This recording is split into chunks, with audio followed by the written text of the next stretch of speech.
នៅភូមិថ្លឹងដែលស្ថិតនៅខេត្តកំពតមានក្មេងស្រីម្នាក់ឈ្មោះវត្តៃនាងមានអាយុ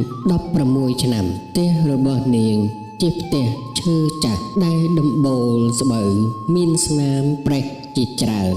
ឪពុកម្ដាយរបស់វត្តៃគឺជាអ្នកកសិករដែលធ្វើស្រែចម្ការតូចតាចមួយដែលគ្រប់គ្រាន់ឲ្យគ្រួសាររស់រានមានជីវិតពួកគេមានកូន5នាក់វត្តៃជាកូនទី3រៀងរាល់ព្រឹកមុនពេលព្រះអាទិត្យរះវត្តៃត្រូវក្រោកពីគេដើម្បីជួយម្ដាយចម្អិនអាហារនិងរៀបចំអាហារសម្រាប់ប្អូនបន្ទាប់មកនាងត្រូវដើរទៅសាលាបឋមសិក្សាដែលនៅឆ្ងាយពីផ្ទះជាង4គីឡូម៉ែត្រផ្លូវទៅសាលាគឺជាផ្លូវដីក្រហមដែលនៅរដូវវស្សាវាคล้ายជាភក់និងនៅរដូវប្រាំងវាคล้ายជាធូលីដីហុយនៅសាលាវត្តៃគឺជាសិស្សរៀនពូកែបំផុតនៅក្នុងថ្នាក់នាងចូលចិត្តគណិតវិទ្យានិងភាសាអង់គ្លេសជាពិសេសវត្តៃមានបញ្ហាធំបំផុតរបស់នាងគឺកង្វះសៀវភៅនិងសម្ភារៈសិក្សាវត្តៃមានសៀវភៅតែមួយក្បាលសម្រាប់គ្រប់មុខវិជ្ជានាងត្រូវសរសេរនៅលើសៀវភៅចាស់ដែលបងប្អូនបានប្រើរួចហើយនៅពេលនោះគ្រូបានឲ្យនាងខ្ចីសៀវភៅរបស់គ្រូមួយចំនួនប៉ុន្តែត្រូវតែត្រឡប់យកមកវិញឲ្យគ្រូនៅពេលល្ងាចជារៀងរាល់ថ្ងៃនៅឆ្នាំ2024នៅពេលដែលវត្តៃរៀនថ្នាក់ទី9ស្រាប់តែឪពុករបស់នាងលាក់ខ្លួនឈឺធ្ងន់ដោយសារជំងឺមហារីកសួតជំងឺទឹកនោមផ្អែមដំណាក់កាលចុងក្រោយជំងឺបេះដូងដាច់សរសៃឈាមខួរក្បាលជំងឺមហារីកពោះវៀនធំនិងជំងឺរឹសដូងបាតធ្វើឲ្យគ្រួសាររបស់នាងត្រូវចំណាយលុយជាច្រើនសម្រាប់ការព្យាបាលជំងឺឪពុកម្ដាយរបស់វត្តៃបាននិយាយថាកូនអើយឆ្នាំក្រោយប្រហែលជាម៉ែមិនអាចឲ្យកូនបន្តរៀនបានទៀតទេ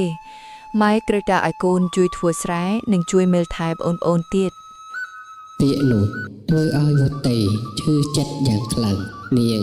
បានរត់ទៅយំម្នាក់ឯងនៅក្រោមដើមត្នោតក្បែរអូរមួយភ្លាមនោះវត្តៃក៏បានគិតថាមិនអាចបោះបង់ចោលការសិក្សាបានទេនាងបានសម្រេចចិត្តថានាងនឹងត្រូវតែរៀនបន្តទោះបីជាត្រូវតស៊ូយ៉ាងណាក៏ដោយវត្តៃចាប់ផ្ដើមរៀននៅវិទ្យាល័យដែលនៅឆ្ងាយពីភូមិជាង8គីឡូម៉ែត្រនាងត្រូវក្រោកតាំងពីម៉ោង4ព្រឹកដើម្បីដើរទៅរៀនសម្រាប់គ្រួសាររបស់នាងគឺជាបន្ទុកដ៏ធំមួយ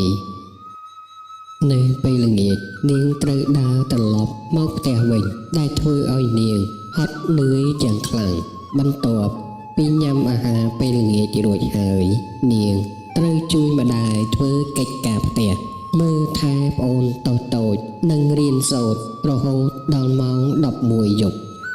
មានថ្ងៃខ្លះនាងបានរៀនរហូតដល់ម៉ោង12យប់នាងរៀននៅក្រោមពន្លឺភ្លើងទៀនព្រោះអគ្គិសនីមិនទាន់មានដល់នៅក្នុងភូមិនេះទេការតស៊ូរបស់វត្តៃមិនត្រឹមតែនៅលើផ្លូវទេ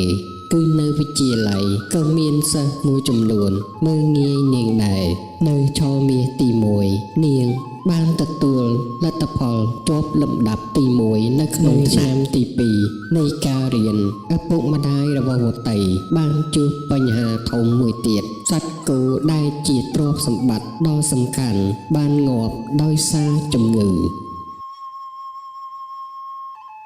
ពេលនោះមានអ្នកស្គាល់គ្នាម្នាក់បានណែនាំឲ្យវត្តៃទៅធ្វើការនៅឯរោងចក្រកាត់ដេរនៅឯរាជធានីភ្នំពេញប្រាក់ខែ បានខ្ពស់និងអាចជួយដល់គ្រួសារបានយ៉ាងច្រើនវតីបានគិតយ៉ាងយូរហើយនាងក៏ស្រឡាញ់គ្រួសារខ្លាំងណាស់ដែរប៉ុន្តែនាងក៏ស្រឡាញ់ក្តីសុបិនរបស់ខ្លួនដែរនាងចង់ក្លាយជាគ្រូបង្រៀនដើម្បីជួយមនុស្សក្នុងភូមិនាងបាននិយាយប្រាប់ម្ដាយថាម៉ែកូនចង់រៀនបន្តបើខ្ញុំទៅធ្វើការប្រហែលជាយមមានលុយតែមួយរយៈពេលខ្លីតែប៉ុណ្ណោះហើយនៅពេលអនាគតយន្តនៅតែក្រដដាលម្ដាយវតីយមក៏បានយល់ព្រមពួកគេបានសម្រេចចិត្តថានឹងលក់ដីតូចមួយដែលនៅសល់ដើម្បីផ្ដល់លុយឲ្យវតីរៀនបន្តនៅឆ្នាំប្រឡងបាក់ឌុបវតីត្រូវរៀនដល់យប់រាល់ថ្ងៃរហូតដល់ម៉ោង 2 រំលងអាធ្រាត្រនាងបានរៀននៅក្រោមពន្លឺភ្លើងទៀនអមដោយសំឡេងកង្កែបនិងក្អាត់យំនាងពុំមានទូរស័ព្ទដៃដើម្បីស្វែងរកវីដេអូបង្រៀនទេគ្រាន់តែពឹងផ្អែកលើសៀវភៅនិងកំណត់ត្រារបស់គ្រូតែប៉ុណ្ណោះនៅថ្ងៃប្រឡងវតីក្រោកតាំងពីម៉ោង 3 ព្រឹកដើម្បីដើរទៅវិទ្យាល័យប្រឡងនាងមានអារម្មណ៍ភ័យខ្លាចប៉ុន្តែកម្លាំងចិត្តរបស់នាងក៏បានមកពីគ្រួសារដ៏ធំធេងនាងក៏បាត់ភ័យខ្លាចទៅវិញលទ្ធផលចេញមកវតីបានចុះបាក់ឌុបជាមួយនឹងបន្ទុកដ៏ខ្ពស់គឺនិទេស A និងទទួលបានអាហារូបករណ៍ពីរដ្ឋាភិបាលសម្រាប់ចូលរៀននៅសាកលវិទ្យាល័យភ្នំពេញនៅទីបំផុតវតីបានរៀនចប់នៅសាកលវិទ្យាល័យមួយក៏បានត្រឡប់មកស្រុកកំណើតវិញឪពុកម្ដាយរបស់នាងបានឃើញវតីក៏រំភើបចិត្តជាខ្លាំងពួកគាត់ក៏បាននិយាយថាកូនបានធ្វើឲ្យពុកម៉ែមានមោទនភាពណាស់វតីក៏បានប្រាប់ទៅប្អូនៗថាចូលកុំបោះបង់ការសិក្សារៀនសូត្រឲ្យសោះព្រោះវាជាស្ពានដែលចម្លងយើងឲ្យដល់ត្រើយបានវិជ្ជាប្រៀបបានដូចជាមាសបើយើងដើរជាតិនោះច្បាស់ជាស្ដាយក្រោយអស់មួយជីវិត